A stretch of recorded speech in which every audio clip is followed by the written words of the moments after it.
300-pound dudes tackling you on a frozen field, the last thing you want to do is stay out there. Believe me, the Rams players were thinking about the jacuzzi at their team hotel, that they find it laughable, but more laughable if they totally disregard the trade whatsoever. This guy has transformed the balance of power in the Eastern Conference. And you could argue the entire defense is going to be absolutely ferocious next year. But if your number one priority is to win a Super Bowl, then J.J. Watt is making a grave mistake. To ride this Chad Henne experiment for an entire game, I might need a whole bottle of Hennessy just to get through that. Guy who's won 8 division titles, who's made 5 AFC championship appearances, who's reached the Super Bowl 3 times and has won 2 Super Bowls for this organization. Aaron Rodgers has only won 1 Super Bowl with Green Bay. Drew Brees has only won 1 Super Bowl with New Orleans. There's only 13 quarterbacks in NFL history that have won multiple Super Bowls, and Big Ben is one of those individuals.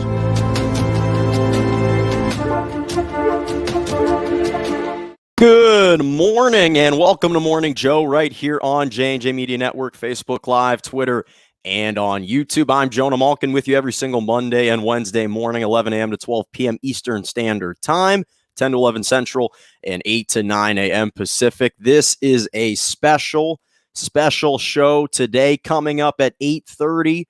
A 12-year former American professional basketball player, Rod Benson, will join Morning Joe coming up in the middle of the show at 8:30. Make sure to stay tuned for that. A lot to discuss with the Patriots and their off-season spending bonanza spree. They've been going crazy this offseason. Patrick Mahomes and how that ties in to the Tom Brady effect. And now Myles Turner, the Indiana Pacers big man, is potentially on the trading block. So a lot to discuss, but we start with the Lakers, and Anthony Davis has reportedly will miss an extra 3+ weeks rehabbing that tendinitis and right calf strain that he sustained in the first half against the Denver Nuggets back on February 14th in that loss.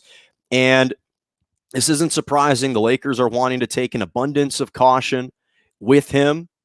We know that they were going to reevaluate him after the All-Star break. They did. Initially, they said he'd be reevaluated again in another 2 weeks. Now he's out another 3 weeks. He's already missed 9 games, or he's already missed 10 games rather. He's about to miss another additional 9 games. The Lakers so far this year are 6-7 without Anthony Davis. Now, Anthony Davis is already having a poor season to his standards, given where he's normally at. Averaging 22.5 points, 8.4 rebounds. The points are the second lowest of his career. The rebounds is the lowest since his rookie season. So we know that he's having a down season. But to me, this is why when you can afford to rest an arguably top 5 player in the NBA when healthy, this is why a guy like LeBron James is the most valuable basketball player. Because you can afford to let a guy in Anthony Davis just sit out 2 months in the middle of the season, in the middle of the year.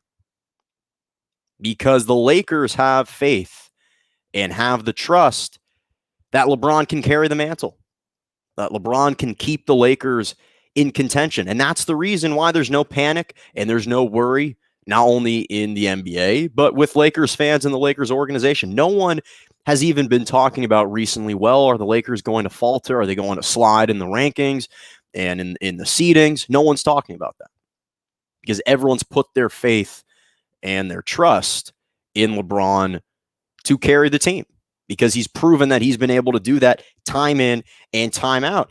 And the truth is, you look at a guy like LeBron, and this isn't just about longevity. Yes, he's age 36. Yes, he's in his 18th season. He's still averaging 25.5 points per game, 8 rebounds, and 8 assists. And the reality is he is the most durable NBA superstar perhaps we've ever seen. And he's the single greatest gravitational pull in the league right now. You look at the Brooklyn Nets, Kevin Durant, he's fantastic uber talented. The Nets are 15-6 without him. Sure, we wouldn't look at them in the same light as far as championship contenders, but even with James Harden and Kyrie Irving, we're still looking at this team as a team that can compete for the Eastern Conference crown and at least perhaps get a chance at making the NBA Finals. But they're still 15-6 without KD. The Philadelphia 76ers. There's no question that Joel Embiid's been playing like an MVP, but he continues to miss games. He's going to be out another 2 weeks. And the 76ers are nearly 500 without him. They're 4-5 this year when he doesn't play. They're obviously drastically worse, but they've still got some ancillary pieces. The Milwaukee Bucks. Giannis isn't going to win it for a third straight year. The Bucks don't have the best record in the East, and we've seen the way that they flamed out in the postseason the last several years, so no one trusts that Giannis is truly the best player in the league. Yes, he's improved, but not enough to overcome a guy like LeBron. Damian Lillard is fantastic, but the Portland Trailblazers don't have a good enough record to jump a guy like LeBron. Same thing with Nikola Jokic, and Jokic doesn't even play defense, which is the reason why he with the Denver Nuggets isn't garnering more consideration. But you look at a guy like LeBron, and in the 3 years that he's been with the Lakers, in the games that he does not play, Lakers are 11-21 without him. In the 3 years he doesn't play, that he's been with the purple and gold, they are 11-21 without LeBron James.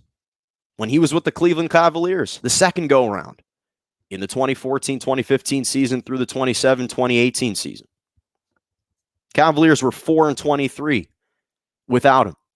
I'm not saying it's a done deal this year, and there are going to be arguments to be made for Joel Embiid and, again, others as the season progresses for who should be the MVP this year. But when you look at the totality of what LeBron James offers the league and brings to the NBA, he is the single greatest gravitational pull.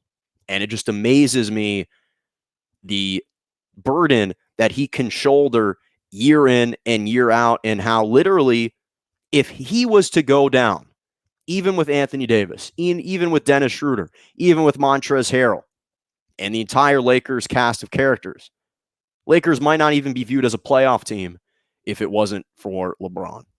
So he's just been playing fantastic, and it just amazes me that he continues to perform year in and year out and continue to be atop the MVP discussions, even as we hit year 18. And speaking of, there is some big news in Indianapolis. Myles Turner, the Indiana Pacers' big-time center, has apparently been eyed by 5 teams that are interested in him. The Lakers are one. The Clippers are another team. The Knicks, Hornets, and the Pelicans are also interested in the Pacers' big center. They've explored if the Pacers are willing to trade the big men. So Myles Turner averaging 13.5 points, over 6 rebounds a game. But the most important stat, 3.4 blocks per game. That leads the NBA. For his career, he's been averaging 12 points, over 6 rebounds, and over 2 blocks per game for his career. A 6-year player. And so I wanted to break down which one of these teams could utilize Myles Turner the best. Where would his services be best utilized? So let's start with the Clippers. There's no question the Clippers would be gaining a tremendous piece in Myles Turner. But the reality is they already have Ivica Zubac, who's giving you 8 points, 7 rebounds, a block per game. He's a rim runner. They've got Serge Ibaka to defend in the paint. So Myles Turner isn't an absolute necessity when it comes to the Clippers. They could use him. He'd certainly be an upgrade. They don't absolutely need him. Let's go to the Nets. Well, the Nets already have a serviceable big in DeAndre Jordan. He's a high flyer. He rebounds well. He clogs the paint. He can contest shots. And why is it that all of a sudden the Brooklyn Nets are all of a sudden considered in every single free agent's decision? Like, for crying out loud, can't the Nets take a break for a little bit? They already traded for James Harden. They already signed Blake Griffin. They're in the sweepstakes for Andre Drummond. And now they're in strong consideration for Myles Turner. Like, can Adam Silver, like, put a cap on the Brooklyn Nets a little bit It's ridiculous that they're considered by every single NBA team, but they don't need him. They absolutely don't need him. Then the Pelicans, they already have Steven Adams. Not to mention, he's already averaging double-digit rebounds. Now, he would be an upgrade, and if they're thinking about trading for him, that's a different story. But he would obviously be an upgrade for them. And they have a promising young center in Jackson Hayes, who just put a body on Reggie Jackson a couple days ago, showing his value and his worth. So the New Orleans Pelicans don't absolutely need Myles Turner. Again, it would just potentially be an upgrade. Now, for the New York Knicks, well, the Knicks have a combination of bigs. They've got Taj Gibson, they've got Nerlens Noel, and they've got Mitchell Robinson. Now I agree that Taj Gibson isn't that good, but Nerlens Noel is still a really valuable center in this league. He's 6'11", averaging over 2 blocks per game this year. And again, it's one of those things where if you add Myles Turner, you're just adding an embarrassment of riches, kind of similar to the Cleveland Cavaliers. If you add Andre Drummond, Jared Allen, and now you throw in Myles Turner, they already have an abundance of riches at that position. Sure, they're not as star quality as Myles Turner, but Nerlens Noel is athletic. He's versatile. He can defend guards. He can switch on anyone.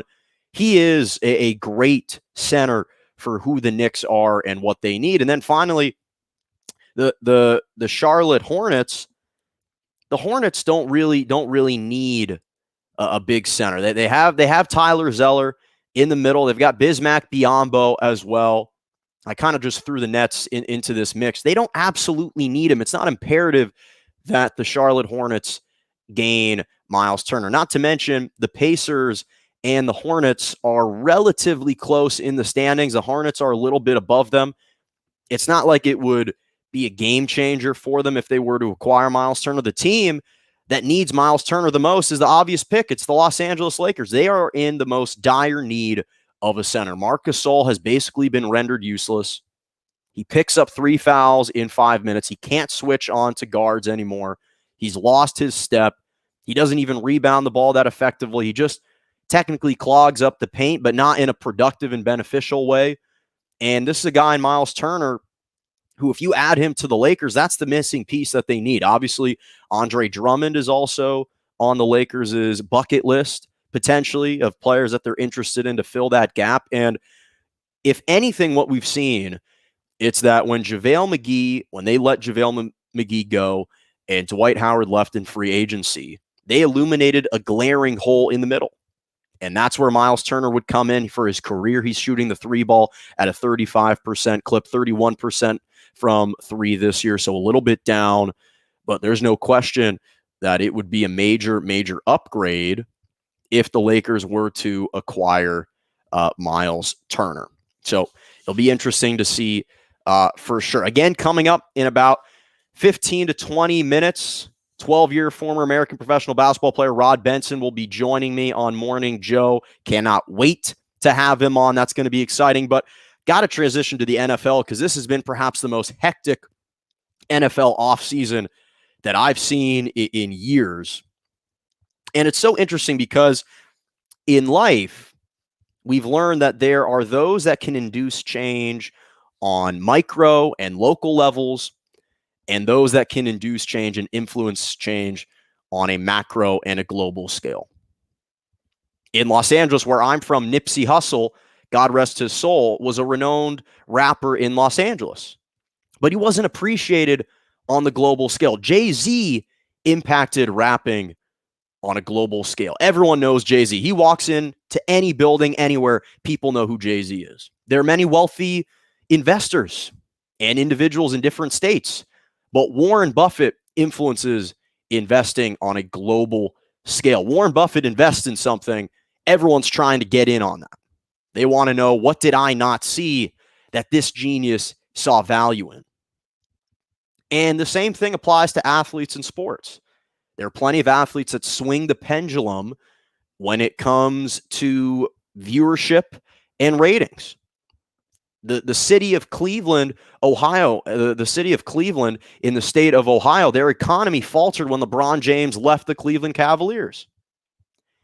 And I've mentioned the Tom Brady effect before and how that manifested in Levante David, Chris Godwin, and now Shaq Barrett re-signing with the Tampa Bay Buccaneers. Because he placed a value on winning and a priority on winning to the point that that rubbed off in a positive way on all the other teammates, that they were willing to take less money because many of them, if not all of them, could have secured more lucrative contracts to play elsewhere. But instead, they opted to take a little bit less money, still collecting a huge earning, and remain in Tampa Bay. It's not like they were receiving a below market value offer. If the offers were relatively close, they wanted to remain in Tampa Bay. And again, whether you agree or not with Tom Brady's decision over the years to continuously take discounts, I mean, he's left over hundreds of $1 million on the table to help the Patriots, and now the Buccaneers retain flexibility moving forward to continue to surround him with a winning team, with a winning roster. And again, whether you agree or disagree with the decision, you have to acknowledge that Tom Brady has perhaps valued winning more so than any other player in NFL history. And now we're seeing the Tom Brady effect manifest in Patrick Mahomes. Because Patrick Mahomes just said that he's reworking his contract, restructuring his contract. And he signed that massive $450 million deal over 10 years last summer. That would pay him an average salary of $45 million a year. And to help save the team and create some more cap space and cap room for the team, he was able to convert some of that average salary into a large lump sum that would be given to him as a signing bonus to create extra cap space. And we saw Chris Jones and Travis Kelce do the same thing, rework their deals as well. And all of this is a reflection of Tom Brady. The biggest area of need, the biggest culprit behind the debacle in the Super Bowl for the Kansas City Chiefs was their offensive line. And the Chiefs just released Eric Fisher. They just released Mitchell Schwartz. And their first offseason acquisition was paying for Joe Thuney, the former All-Pro interior guard from the Patriots for 5 years, $80 million. He was ranked the highest paid interior lineman in football. This makes him the highest paid interior lineman. In fact, after he was drafted out of North Carolina State in 2016, in 2017, he was rated the most valuable guard in the NFL since 2017. Last year, he only gave up 2 sacks. 2019, he only gave up 1 sack. 2018, he didn't give up any sacks. And that was the first purchase that the Kansas City Chiefs made with that extra money. And that's a direct reflection of the Tom Brady effect and the priority that he's placed on sustaining winning cultures and winning environments. And because he has taken and he has set such a precedent of taking discounts over the years to create flexibility for his teams, now we're starting to see other star players opt for a similar type of route. And speaking of teams that are also impacted by Tom Brady, we have to go to the New England Patriots. The New England Patriots, this has been one frenzy of an offseason for the New England Patriots. The New England Patriots finished 7-9 last year. They missed the playoffs for the first time since 2008.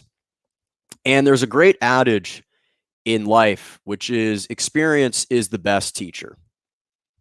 And Charles Darwin once said, it's not the strongest that survives, nor is it the most intelligent. It's the one that's the most adaptable to change. Bill Belichick finally saw the light. He finally realized that the NFL is changing and you can no longer afford to cut corners and always be parsimonious. You have to be willing to spend money to win in the NFL. You have to be willing to do that. And his MO for his entire career, he's been known to be ruthless for trading guys prematurely to accrue draft capital. Obviously, the one exception is Stephon Gilmore, where he was willing to spend in free agency to acquire an asset. But that's normally not his style of coaching and being the GM. And he finally realized, seeing the type of success that Brady had, seeing the type of success that these teams are having, going out and being proactive and aggressive in free agency, that that's the way to do it. You have to evolve. You have to be able to adapt. We saw in 2015, the Patriots cut Chandler Jones after he finished that season with 12 and a half sacks. They dealt him away to the Arizona Cardinals. That's been his work. That's been his MO. And so it was easier to do that when you had a guy like Tom Brady who enabled Belichick to coach freely and operate how he saw fit. Because when you saw Tom Brady taking discounts and being willing to grant the Patriots more flexibility in cap room, there was really no other excuse for the other guys down the line to go against that. And what we've seen is that in less than 24 hours on Monday, the Patriots guaranteed $137.5 million to players, placing them second in NFL history for the most guaranteed money in a free agent signing period. Again, easier for Greg Popovich as the coach of the San Antonio Spurs to berate and belittle Tim Duncan and Tony Parker and Manu Ginobili.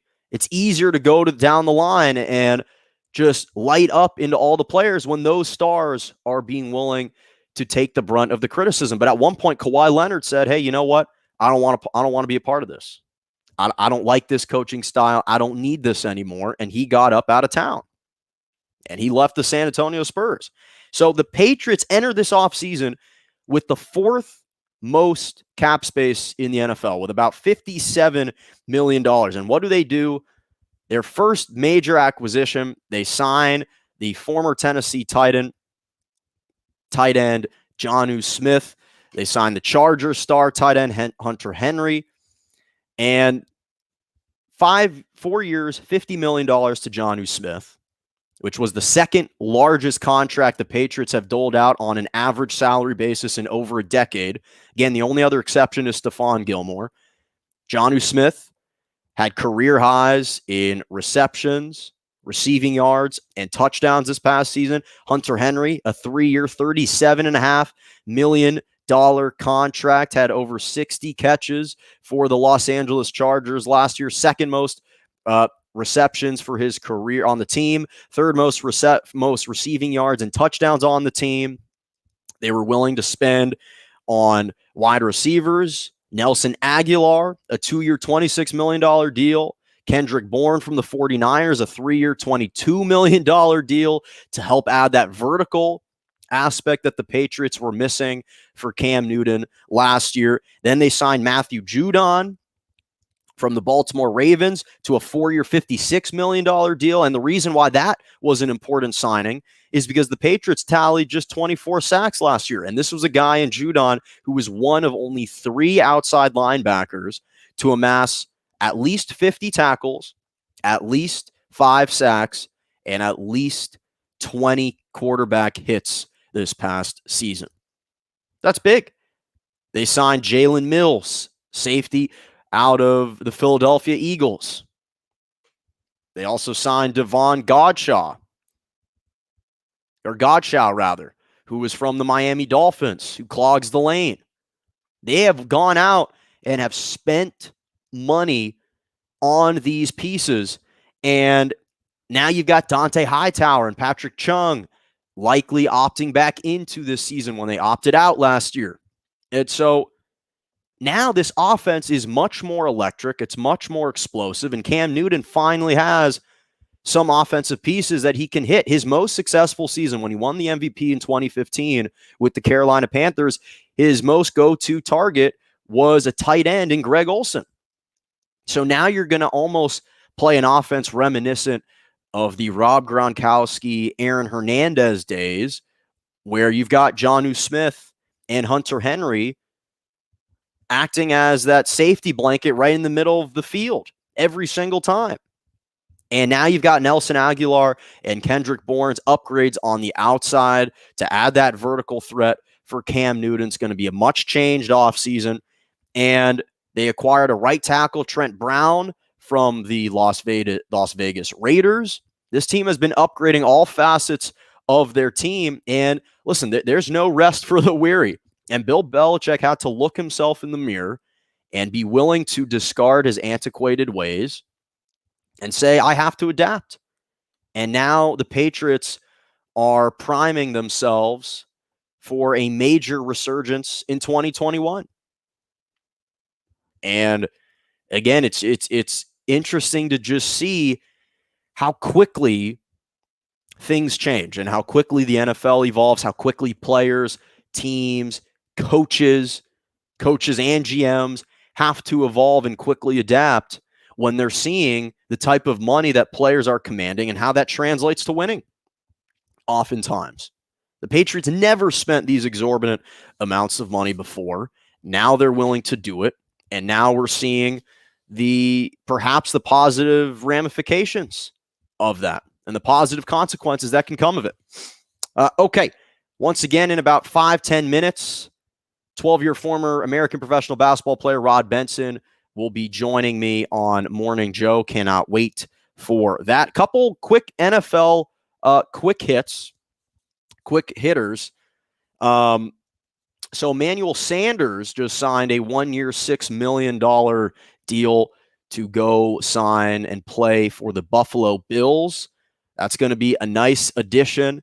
Now that you're adding him, you're pairing him with Stephon Diggs on the outside. You already have Cole Beasley, Devin Singletary. So now that this offense, I think, can be a little bit more explosive. Yes, Stephon Diggs is still going to generate the number one assignment and draw the number one cornerback. But now you've got Emmanuel Sanders as another speed guy, another threat on the outside for a Buffalo Bills team that could use an additional piece. Then the Chicago Bears just signed Andy Dalton to a 1-year, $10 million deal. They obviously swung and missed on the Russell Wilson sweepstakes. John Schneider, the GM of the Seattle Seahawks, vehemently denied that the Seahawks would be willing to trade Russell Wilson. They said that they wouldn't be doing that.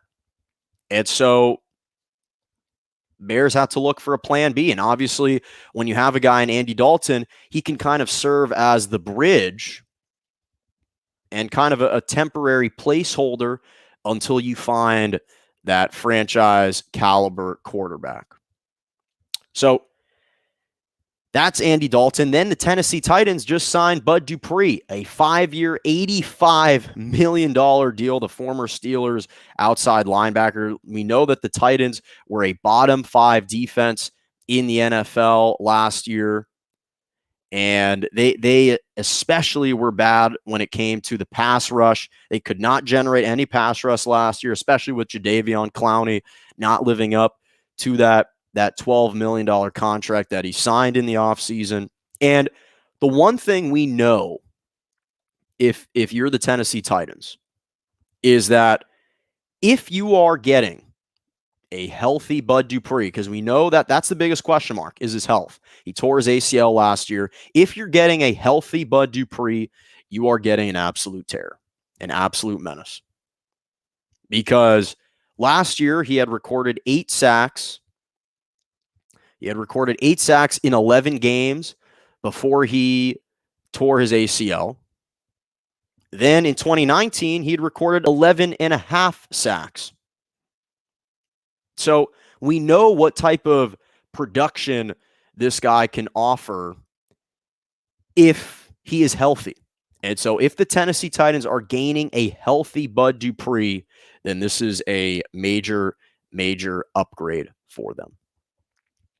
Okay, finally, want to give my final 4 predictions when it comes to March Madness. The brackets were obviously released on Sunday, and wanted to preview my top 4 teams as well as my national champion for this year's March Madness tournament. So first in the West region, I've got the Gonzaga Bulldogs as one of the first Final Four teams. This is a team that went 26-0 last year. Mark Few is a tremendous coach. They haven't lost a game this year. And what I really like about the Gonzaga Bulldogs is that they've got a great mix of upperclassmen and really talented underclassmen. You've got Corey Kispert, who was in an all-first team AP player, made the first team this year, averaging 19 points per game. And then you've got Jalen Suggs, who is a extremely talented freshman who's likely going to be a top 5, if not a top 10 player in the NBA draft this year. So I love this Gonzaga makeup. They're battle tested, they're experienced, and I just want to break down some of their shortcomings, because this is a team that has reached the precipice and is super close to just breaking through that proverbial glass ceiling, and they're getting so close. In 2015, lost to Duke in the Elite Eight. 2016, lost to Syracuse in the Sweet 16. 2017, lost to North Carolina in the national championship game. 2018, lost to Florida State in the Sweet 16. And 2019, last year, they lost, or 2 years ago, because last year was obviously canceled due to COVID, they lost in the Elite Eight to Texas Tech. So this will probably be their best chance at a national title. So that's in the West region. In the East region, I've got Alabama. So Alabama, they just won the SEC. They finished 24-6 this past season, and they're rolling right now. They legitimately have 4 players who've scored in double figures. They've got Jaden Shackelford, who's a talented sophomore, Javon Quinterly, who's shooting 44% from the three-point line. And the reality is, yes, they're without Josh Primo, who's their 5th leading scorer, but in a bracket with a hobbled number 1 seed in Michigan, this is an opportunity to exploit this East region. So I like Alabama to win this region outright and be the second team to make it into my Final Four. Now, in the South region, I've got Ohio State. This is a team that's finished 21-9. They barely lost in overtime to Illinois in the semifinals of the Big Ten championship game. 3 of their top 5 scorers are upperclassmen, including Dwayne Washington Jr., who's averaging 16 points per game. E.J. Little, who's a sophomore, was an all Big Ten first team selection this past season. The Buckeyes are deep. They're versatile. Kyle Young, if he's healthy, provides some size for them. And I know Arkansas and Baylor would be tough outs in a potential matchup, but I like the Buckeyes in this region in the South. I expect the Buckeyes to get out of this. And then in the Midwest region, I'm going with Illinois, the Fighting Illini, 23-6. They won the Big Ten, arguably the most difficult conference in all of college basketball. They've won 7 straight games, including wins over a ranked Wisconsin at the time, Michigan when they were ranked number 2 in the country and fully healthy, Iowa. They beat Ohio State twice. They've got 2 players who made the All Big Ten first team in Kofi Cockburn and Ayu Dosunmu, who's a potential top 10 pick in the NBA draft. I love the makeup of this Fighting Illini team. And again, they've won 7 games in a row, and I expect them to be the 4th and final team in the Final Four. In my national championship game, I've got Gonzaga versus Illinois. I think that both of those 2 teams are the most battle-tested. They've got the most momentum right now. And to be honest, I'm going with the Fighting Illini out of Illinois to win the national championship game this year. I just love the versatility. They're deep. They're talented. They're well-coached. And they've got a future NBA star, which I think always plays an important role in Ayu Dosunmu. So I like that. And my biggest upset alert, which is a top 5 seed losing in the first round, not going on a limb too much.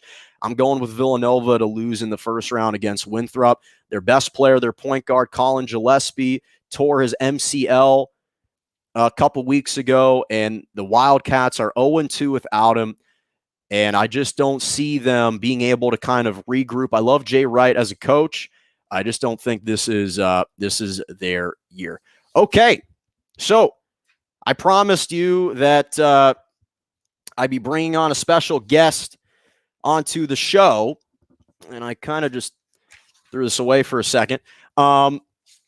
It's my pleasure to introduce now not only a friend and colleague, but a former 12-year American professional basketball player who started his career at Cal, played in the NBA's D-League. Now it's called the G-League, but D-League at the time for several years, played professionally overseas in the Korean Basketball League, the Taiwanese Super Basketball League, the Philippines Basketball Association. So it is my pleasure to now bring on to the show Rod Benson.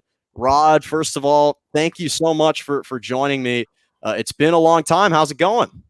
Man, it's good. It's interesting to hear you in this format because your voice is so smooth, my guy. Jeez Louise, you really do got that voice. You got it going.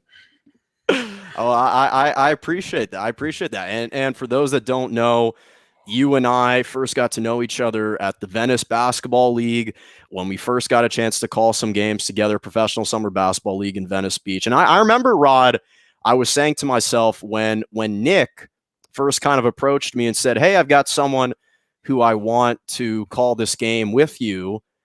And all I was thinking about at the time was, oh, man, here we go. Someone's going to hijack my opportunity and just kind of talk over me the entire time. And I remember after that first game we called, I said to myself, this guy is extremely talented. I totally see this being a potential future career. And I'll obviously get into that more with you. But I remember that first moment. Do you remember that first moment when we called that game? Yeah. Well, the thing is, I don't think you were worried about someone coming in and, overrunning the program. I think you're more worried because Nick throws things together at the very last minute all the time. It's the same reason I was there. I must have got a text at 9 a.m. like, you want to be at the beach at 11 to call this game. So I don't think that's an indictment on me. And furthermore, I do think that the experience was great. You were my first real broadcast partner, and I think we were both kind of learning from one another in that moment, and I really appreciated that, what I took from you. I appreciate that. Well, let's jump right in because I've got a lot of questions that I want to ask you. Obviously, you started your basketball career in San Diego at Torrey Pines, and then you played at Cal for the Bears. And then in 2006, you weren't drafted, but you started your pro career with the Sacramento Kings and their summer league team. And then you bounced around for a bunch of NBA D-League teams until 2010. And then you went to play overseas and you played for the Korean Basketball League. And as I mentioned, the Taiwanese Super Basketball League and the Philippine Basketball Association. First of all, what was that journey like for you? What was that experience like for you? And what do you think was the biggest difference stylistically in the way that basketball was played overseas there versus how it was played in the U.S. at the time?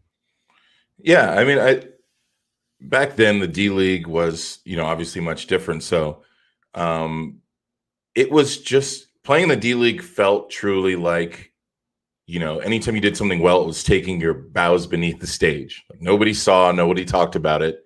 You're really just playing for the chance. Some people played for the chance for the NBA. Other people had a calculus that they could end up overseas, and that was me. But the D-League was really trying to emulate NBA basketball without full NBA talent.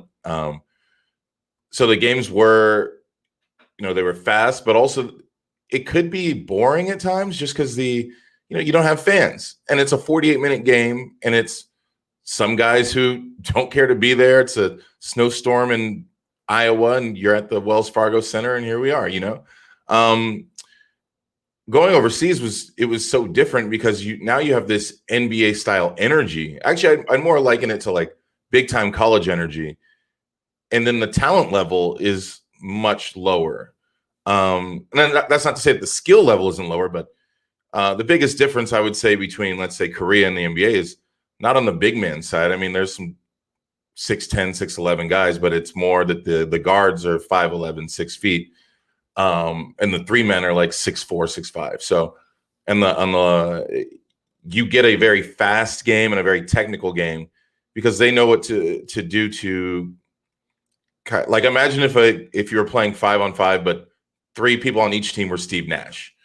That's more what you're getting in the Korean league. And I like that you keep dropping in this Philippine league. I never played a game. I was there for 2 nights, and I was too tall to compete. And the height limit was 6'9", and everybody lies. I'm 6'10", but everybody lies. So I think they assumed that I'd just be 6'9". And when I got there, they're like, "How tall are you really?" Like, really? And I said 6'10", like many times. They're like, "All right, well, we'll." So they measured me, and they were like, So they had me do 2 days of like dehydration, like squats, like lifts that would like compress my back. And then I thought it would be like any other measurement system where I could just kind of like slouch a little bit. But when the measurement came, I had to lay flat on a board for like 10 minutes. So any scrunching you were trying to do, by the end of that 10 minutes, there was no way. And with all of that, I measured 6'9.5" and was on the first flight out. 2 days in Philippines. So let me ask you, what's interesting is that when you played, and the way that the game is changing now, the requisite skill set for NBA players now has obviously changed. And when you played at the time, you were kind of utilized more like a traditional big in the sense that you operate a little bit closer to the basket, we're scoring dunks. But I saw that in your highlights, you could hit some nice jumpers. You had a nice looking jump shot. It wasn't like you were just heaving it into the ocean. How much do you wish that you were almost born 10 years later? Because with your athleticism at 6'10", if you had learned growing up the importance of being proficient at shooting, you could have been the ideal type of small ball big in today's NBA game. Yeah, I mean, it's tough to say what, revisionist history, if this and if that. I mean, I only played 1 year of high school basketball. So I think what probably held me back more than anything was just coming in late and learning. Like, I was always playing catch up basically until I, maybe 3-4 years into being a professional. But, I was skinny, and a lot of, like, I think once I started to really find my game in college, a lot of people would say to me, like, "Man, you should be like a 3-man." Like, and I remember I did a camp with the Bucks, and they suggested that just the same, that, they would turn me into a 3-man. And I was very much with it. I think one thing people don't get about the NBA is how much skill you develop there. You see a guy that you haven't seen, or maybe you see a guy in college who shot like 28% from three. Now he's shooting 40% from three in the NBA. Well, they have time and they're focused on those things. I honestly think if I had just gotten a true shot and, let's say, signed a 2-year contract or something, had just been drafted, I think those things would have come. As it stands, everything I learned about the post, I basically learned from my high school coach, and it did lead me to an old school game. My game does not translate to now. And I'm okay with that. I think a lot of old guys can't admit that. Like, but I could shoot to like 12. I modeled my game after Tim Duncan and Kevin Garnett, turnaround jumpers off the glass. And Sam Mitchell in 2008 was like, "Man, you got an old school game." This is when I was 24, and I was like, okay, if that's what it is, it's what it is. And I definitely think that I saw a lot of Tim Duncan in your game, especially, as you said, off the window, because a lot of your highlights, you were getting that upper left corner of the box. So let's stick with the NBA game now. Obviously, you have to be more well-rounded. You have to have ball handling skills. You have to be able to stretch the floor and shoot the three ball at an extremely high clip. Do you like this evolution of the game, especially in terms of the role that the bigs are playing in it? Or do you kind of miss that old school bully ball dominant big clogging the center of the paint? I mean, the way you described it, saying clogging at the end didn't sound positive, but Sorry, I should I shouldn't have said clogging in the paint. Dominating in the post. Yeah, I just think that the whenever somebody, no matter what their position is, does a nice post move, I think fans always really respect it. And nowadays, in some ways, just an up and under that really fakes at a defender, like, will send the crowd crazy because it's just so rare now. But I will say, in my time, anytime I played a big who could shoot threes, it was a completely different dynamic. It was way harder to defend. So I get it. I think there is a happy medium. Like, considering the rules of basketball were basically mostly adjusted for a game 20, 30 years ago, we had, why is there a 3 in the key rule? Because if you plant someone right under the basket, it is incredibly hard to defend. What we're finding now is if you plant 2 guys in either corner, it's also incredibly hard to defend. So I proposed this on Twitter. We could just, the NBA line doesn't naturally stay in bounds if you let it go. Let that natural line just go to the end line, and then you take away the corner 3. Easy adjustment there for spacing, and you'll get post play again. Or have a 3 in the key for the corner in that area where the line becomes parallel to the sideline. That line becomes, you can't stand there more than 3 seconds, because now that is the most dangerous and difficult to defend offensive space. And then you'll see a lot of versatility and creativity again operating in either space. And either way, I don't think one thing is bad or one thing is good, but I do enjoy watching both, and I think a lot of fans would too. That's actually super interesting about a 3-second in the corner rule for 3-point shooters. I've never actually heard that. I think that's a brilliant idea, not something that I've ever actually heard. That's super interesting.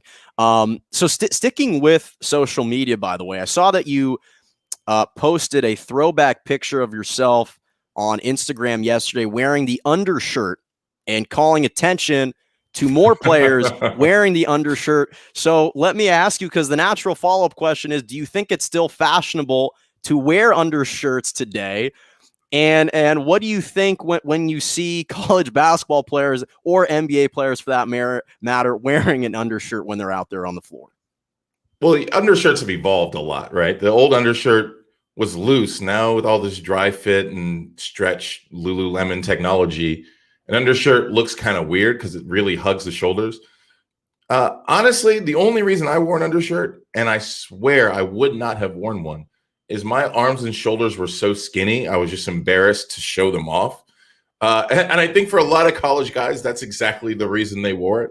I'm sure there's the odd guy who just liked the shirt because it became a fashion statement. But, for me, it was strictly a decision to hide that bare chest. I do think that it's going to come back, but I think it's still too close, until, you need at least 20 years for things to cycle back. And I think that, people were really wearing shirts in the late 2000s up to 2010. So give it 5-6 more years and you'll start to see guys rocking that shirt just as a fashion statement, and then everything will go back. So transitioning to the NBA today, I was just talking about earlier on the show that to me, LeBron is the MVP. And it's not just the fact that he's averaging 25.5 points, 8 rebounds, 8 assists, but to me, it's because he's the single greatest gravitational pull in the NBA. You look at the Nets, as talented as KD is, they're 15-6 without him this year, with Harden and Kyrie. The 76ers, I will admit, aren't nearly as good when Joel Embiid's not playing, but the problem is he's already missed a couple weeks. He's going to be out in another 2 weeks. And so I don't know necessarily if he is still at the top of the MVP discussion. He still has a chance to win it, but not at the top. Giannis, he won the last 2 years the MVP award. I don't think people are going to give it to him for being the 3rd seed in the Eastern Conference. And Damian Lillard, he's fantastic. I don't think the Portland Trail Blazers have a good enough record. And Nikola Jokic, kind of the same thing, 5th seed in the West, and he doesn't really play much defense. In your mind, who do you kind of view, if you had a vote today, who would you vote to be the league MVP right now? Well, truthfully, I would vote LeBron every single year for the reasons you just said. I think that we're just so used to seeing it that we don't really respect what we're seeing. I do think there are some guys that have similar gravity right now, but not enough to. Every team LeBron is on is immediately a contender. And I don't say the same about KD. I don't say the same about James Harden. I don't say the same about quite a few guys, to be honest. I think LeBron alone plus anybody is a contender. Everyone else, it's like this guy, and who else are they going to get? Who else do they need? Even without AD right now, I don't think people are picking them to necessarily win, but I think people would project them, if the season started today without AD, still a top 2 or 3 team in the West. Who else are you giving that to without any other All-Stars? So with that being said, I think LeBron's true talent isn't measured in stats, and that's why he doesn't ever win. It's the galvanizing nature of not only his personality, but of his play style. And like I said, there are some other guys that I see who have that sort of pull, like a Chris Paul. I think LaMelo Ball is poised to be one of those guys as well, but nobody else does it like LeBron, and nobody has done it as long. So it just kind of gets lost in the weeds of 60-point games and losses. Not to mention, he's been with the Lakers. This is his 3rd season. In those 3 years, when LeBron hasn't played, the Lakers are 11-21 without him. And when he was with the Cavaliers, the second go-round, over the course of 4 years, they were 4-23 without him, just to put into perspective the impact that he has. So you talked about, by the way, how some of the guys that you modeled your game after included Tim Duncan and Kevin Garnett. Are there any players that are currently playing that you kind of see a little bit of yourself in them, or your style of game in their type of play? Yeah, I mean, it's hard to say because they're all better than me, but I think that especially when I was overseas, there's a lot of Montrezl Harrell. Montrezl Harrell is actually a pretty old school player too. He finishes so well. Like, no one ever talks about, like, this guy doesn't miss a layup. I don't know what his field goal percentage is, but it's got to be in the high 50s, low 60s, because again, he never misses. But he's a guy that you can count on being in every rebound scrum. You can count on him being active, like defensively, getting hands on balls, and running the pick and roll and shooting a mid-range jumper. I mean, that's literally all I ever did and all I wanted to do. And I actually agree with that. I think that's an apt comparison. And he actually came to the VBL one time, and I remember seeing him play, just getting a little bit of run in on those Venice basketball courts, and he must have been going 20%, maybe 30%, and he dropped like 20 and 10 points in 10 minutes. He was an absolute monster, just ferocious on the glass. That's a nice comparison. Now, I want to actually transition to your artwork, because this isn't something that I don't think enough people are talking about or giving enough attention to. Something that I didn't know was actually the origins behind your artwork, and how it was actually kind of came about after a racially charged incident in Las Vegas, and how you kind of wanted to use your paintings as an opportunity to paint a more positive reflection of yourself. Talk about what type of kind of the art that you've been involved with, the style of painting that you're doing, what it means to you, and what the latest art projects you've been working on are. Yeah, it's interesting because I guess I never meant to be an artist. I didn't train for it or study for it or anything like that. But like anything that is, healing, it was for me, it was just creativity, and it's always been that. But channeling it into a more specific form. I painted a Colin Kaepernick on the day that you're talking about. Instantly became this relief, but it also became this opportunity. And since then, I mean, I think I've really, also tying into my retirement from basketball, taken a bigger role in, speaking out against, social injustice, against police brutality, against misogyny, against all, Asian violence. All of these things I've taken a more of a vested interest in. And I think that now that the art and the message kind of go hand in hand, I don't think one really happens without the other. And, as the world continues to face challenges in this space, I mean, I'll always find inspiration. And the last painting I did, I'm in the process of moving studios right now. The last painting I did was I watched the movie Judas and the Black Messiah. And literally the second it was over, I started designing a new painting because I was emotionally charged in that moment. And I think that's what gives my art kind of not just the message, but maybe the like gravitas to be talked about, to be seen differently than just a painting. And I am honestly thankful that people want it and give me an opportunity to, anytime someone buys a piece of art or wants to display it or anything like that, they are now giving me a chance to tell a story inside of their home and their space. So as long as we keep using it for that, I think it's a positive all around. Absolutely, and you're extremely talented. There's no question about that. So a couple extraneous questions for you. LeBron yesterday just bought a part ownership of the Boston Red Sox, a limited partnership in the Red Sox organization. We obviously know that he was already a 2% owner in the Liverpool Football Club. What did you make of that announcement, and what type of message that sends to athletes moving forward?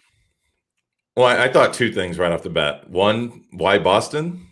But two, and the more strongly, is Boston is a racist ass city. I mean, a lot of white people don't know that, just the same as they don't know San Diego's a racist ass city. But Boston is very racist. So him buying a stake in that team, specifically LeBron, there's so many other players who could have bought a stake, but specifically LeBron means that more than an athlete, more than a vote, all of that is coming firmly to the Boston Red Sox, which is a team that lost Mookie Betts because it was too racist.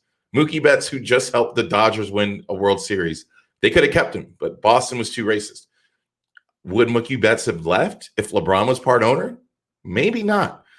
I hope it means that it's kind of the first real step in changing that culture of, honestly, Boston is just filled with people who have just always been in Boston and think that their ways are the best ways. And anytime you can start to change what the ways are, you improve it, in my opinion.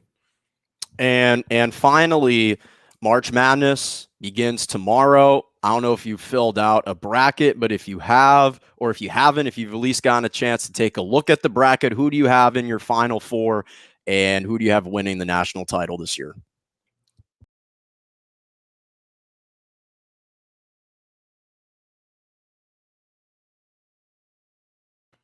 Illinois, Baylor, and Michigan. But I honestly think there's a lot of talk about the top seeds being so good.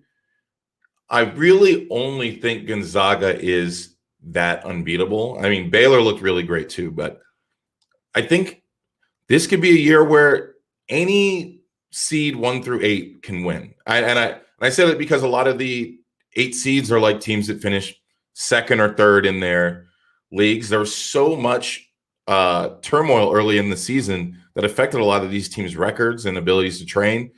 There could be a team coming together right now that is poised for a deep run. I think a team like North Carolina just started figuring it out a couple of months ago. If you have the talent and it comes together, anything is possible. I mean, that's always tournament time, but I think even more so this year because the elite teams were still just as disrupted as the bottom teams. And I don't know. It's a crapshoot. Who knows? And final question before I let you go, where can we find you and your artwork on social media? Yeah, you can find me on Instagram at Zsorryon. That's Zsorryon. That's my middle name, in case people.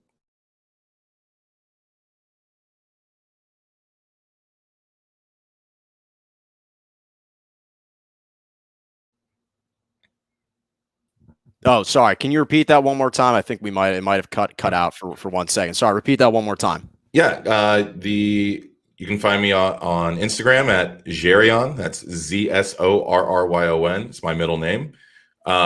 Twitter at Boomtho, Boomtho, and all the art exists on rodbensonart.com if you want to stroll through. Awesome. Well, everyone, whoever is watching or listening, please make sure to tune in and check out his artwork. There's a lot of really great stuff.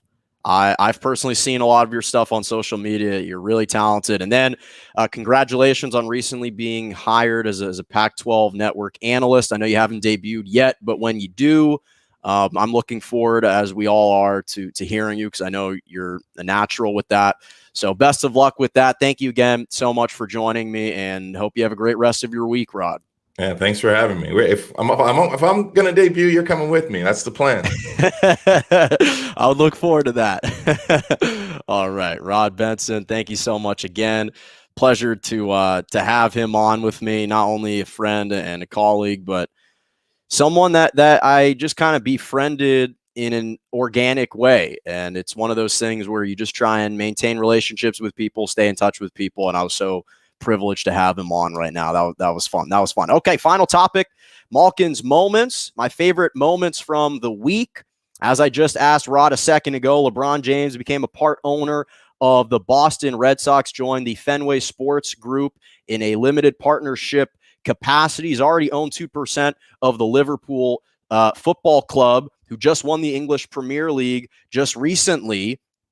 And the group was formed in 2001. And not only does it give him part ownership of the Red Sox and the Liverpool English Premier League football team, but also gives him part ownership over the Roche, Fenway Racing, and the regional sports network Nessun. So in joining the Fenway Sports Group, LeBron James and his business partner Maverick Carter become the first company's the company's first black partners. So major shout out to LeBron James. And then Alex Ovechkin scored his 718th career goal to pass Phil Esposito for 6th on the NHL's all-time scoring list. Became just the second active player to record 1,300 points. So thank you so much. That's all the time that I got for you today on Morning Joe. Thank you so much for joining me every Monday and Wednesday morning, 11 a.m. to 12 p.m. Eastern Standard Time, 10 to 11 Central, and 8 to 9 a.m. Pacific, right here on Facebook Live, Twitter, and on YouTube.